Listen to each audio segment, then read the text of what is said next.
Hello and welcome to this episode of Meet the Leader, brought to you from the African Leadership Forum here in Johannesburg, South Africa.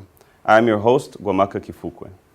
On tonight's episode, we'll be speaking to His Excellency Moncef Marzouki, the former president of Tunisia, about his leadership journey and life. We hope you enjoyed the program. Your Excellency, welcome to the program. Thank you. I just want to begin with a bit of a background question. Yeah. You initially trained as a medical doctor before moving into politics. What inspired you to make that transition? Well, first of all, I have to say that I have been a professor of public health for more than 20 years, and I worked on the field in Tunisia for more than 20 years, especially among the poorest population of Tunisia. Because I myself came from a poor family. I was raised in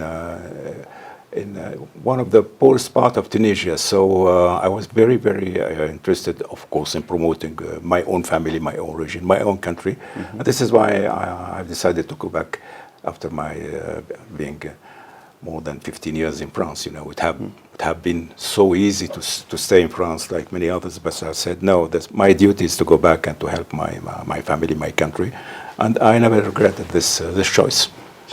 And it's my understanding that you have a family background a little bit in politics. Is it true that your father was involved? Yes, my father was involved in politics. First of all, he was, of course, against the French occupation, because, you know, Tunisia has been a French colony for more than 8 years.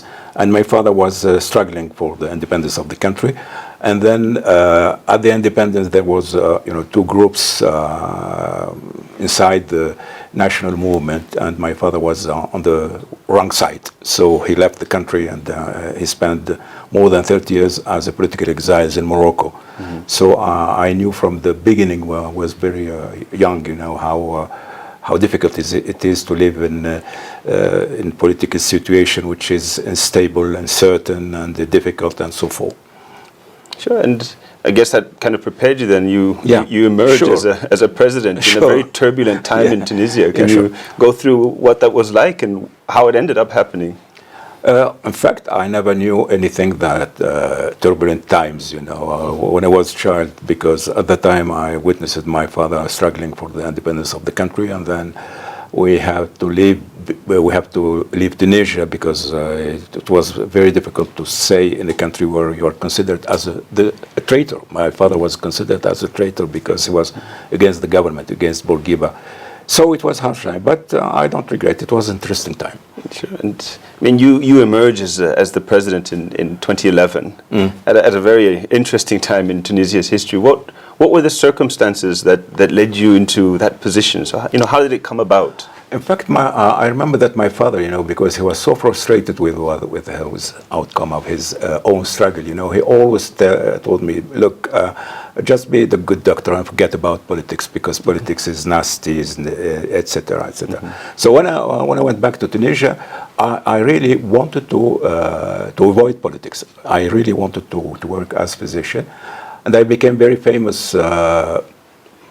I would say very famous because I got an important reward from Bourguiba himself, you know, who was the enemy of my father, you know. I was rewarded as one of the best doctor. And then I was involved in human rights league. The people working in the human rights field, they just told me, look, we are interested in people well known, well established, like you, with your professor, etc. Just come and be part of us. We're not interested in politics. We are just fighting for human rights.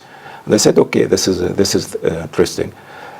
In fact, I became part of the political game just at this moment, because when I was elected in 1989, chair of the Tunisian Human Rights League, then we had the clash between Ben Ali, you know, the dictatorship, and the Islamist movement. And at that time, I was witnessing the shifting to a harsh dictatorship, using torture, mainly torture, depriving Tunisians from their basic rights. And then I was in the forefront of this combat. In fact, I didn't want it, but the circumstances wanted that I was at this moment the chair of the Tunisian Human Rights League. So I began confrontation with the dictator on only on human rights issues. I never thought about replacing him or being president. I just at that moment was fighting for against torture, because torture became the main problem in this in our country, and also the other massive human rights violation. And this is why slowly I became, in fact, a political actor. Okay, and as we've gone through this kind of journey of yours, you end up now as the president. And in what, from the perspective of leadership, what major challenges did you see, both for yourself as the leader of Tunisia at that point in this troika system, but also going forward? Yeah, let me explain you how I became president, because I was jailed at the time of Ben Ali. I was sacked from the university. I left the country and I lived in France about 10 years in exile, and then we have had the revolution. So I went back to Tunisia, and then we have had the election of the INC, the National Constituent Assembly, National Constituent Assembly, to write down a new constitution. And at that time, I was elected president. Why was I elected president at that time? Mainly because I was a well-known human rights activist, and also because at that time, Tunisia was split in two parts: Islamist and secularist. And all of them were during the fight against dictatorship. Those two parts, were colliding.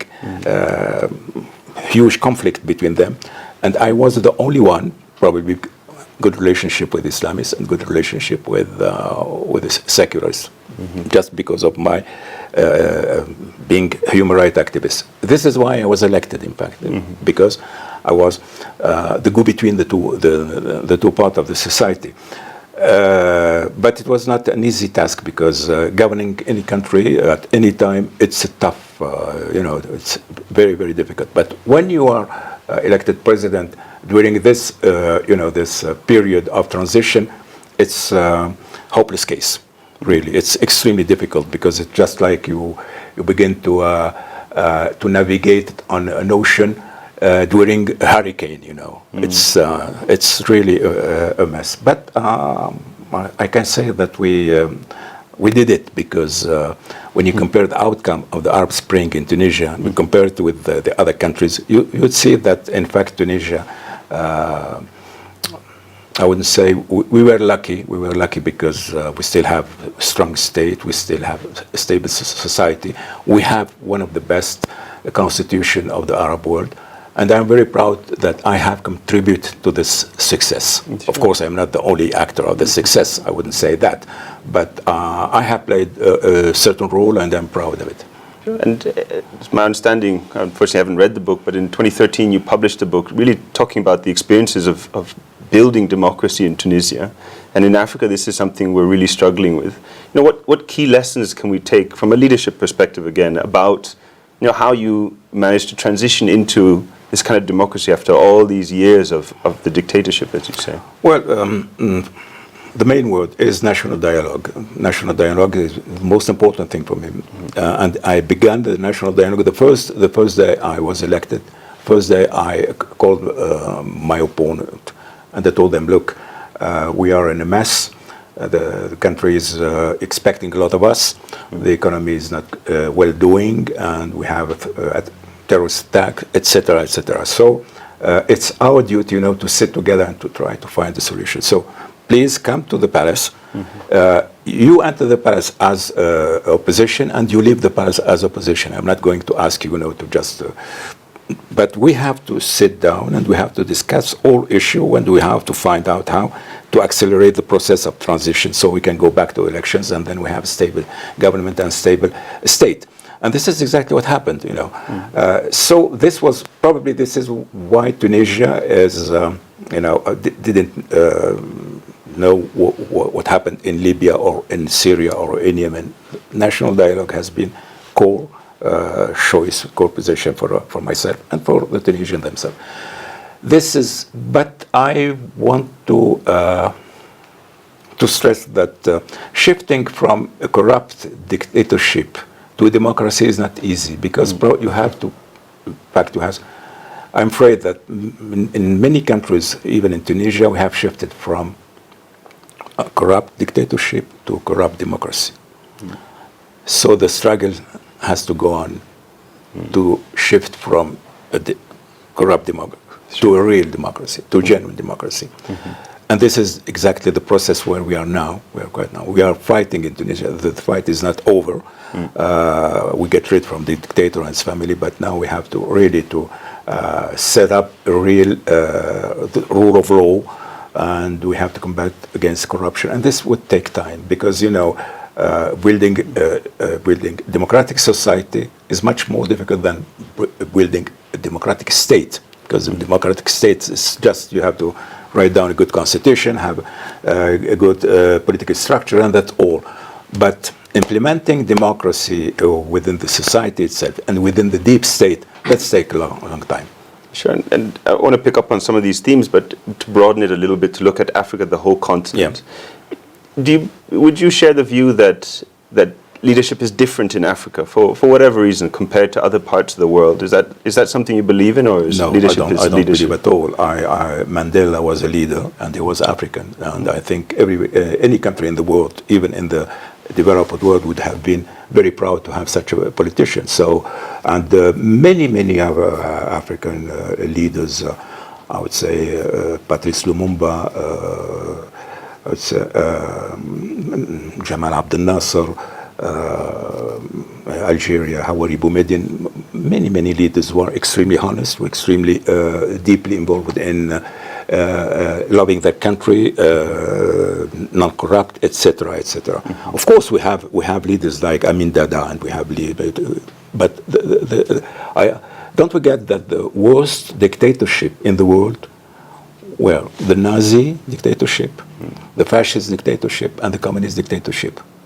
None of the three are Africans, So it's easy to say, hey, the leadership of Africa is corrupt, the leadership. No, it's not true.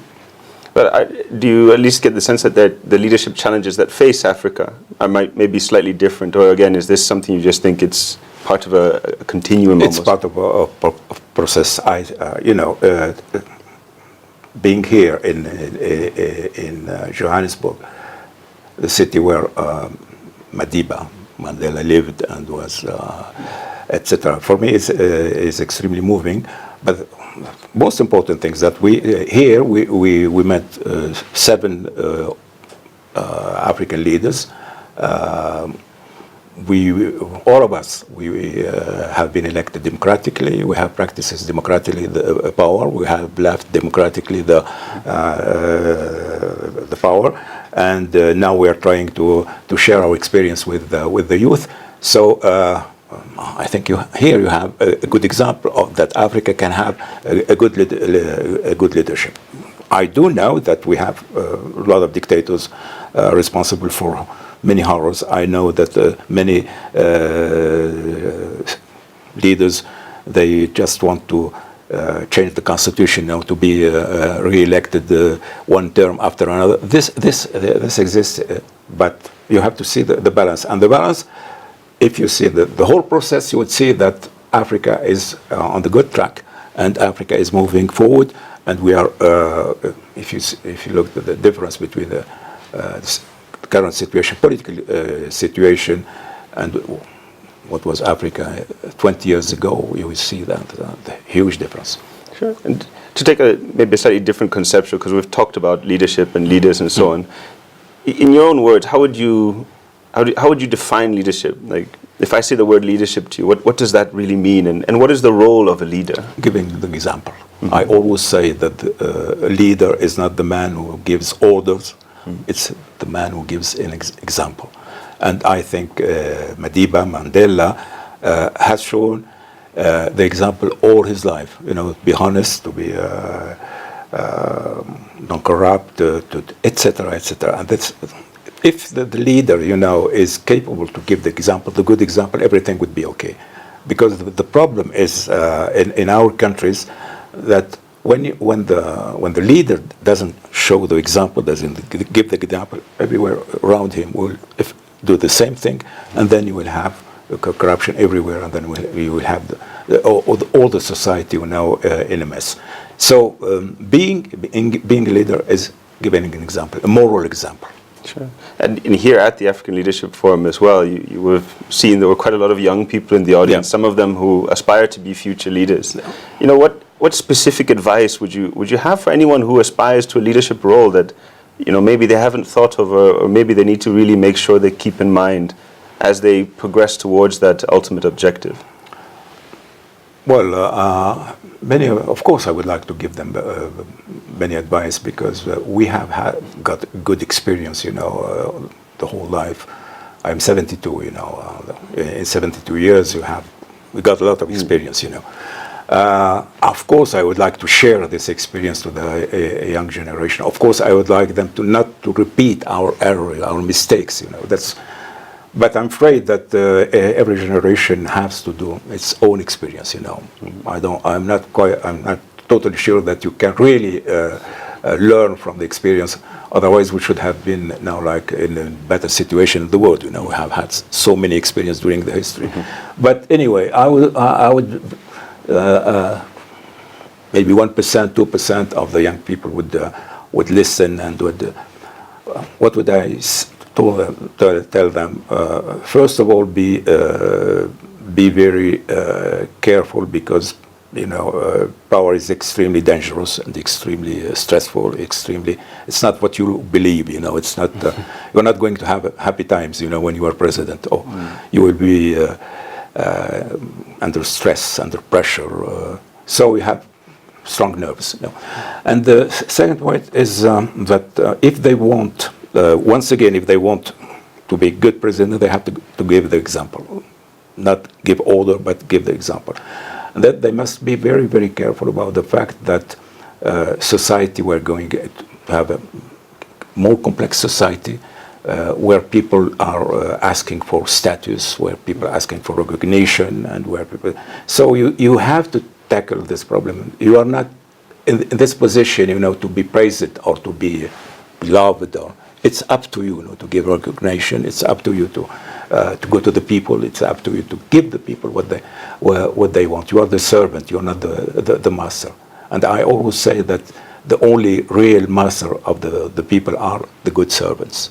If you are not a good servant, you cannot be a good master. But what I would tell them also is to have a lot of patience, and to be patient, because it takes time. It's a matter of generation. You have just to accept that you do something little, maybe you know, something very little, and somebody else would continue, and so forth. Don't expect, you know, to change the world by yourself. And this is what I said this very afternoon. I said that I am always repeating to myself, you know, when I feel discouraged, you know, it's probably foolish to try to change the world, but it's criminal not to try. So you have to try. Keep trying, and do your best, and then you will succeed. Even if you feel that you haven't done anything, you would succeed if you really stick to these values. As we come towards the end of the interview, and when you reflect on your entire life, particularly your life in leadership, is there anything, when you look back, you think, oh, you know, if I'd known what I now know, I might have done a bit differently? Or is it, you know, it's part of the journey and you're happy with that? I would say that I would probably be more relaxed, that's all.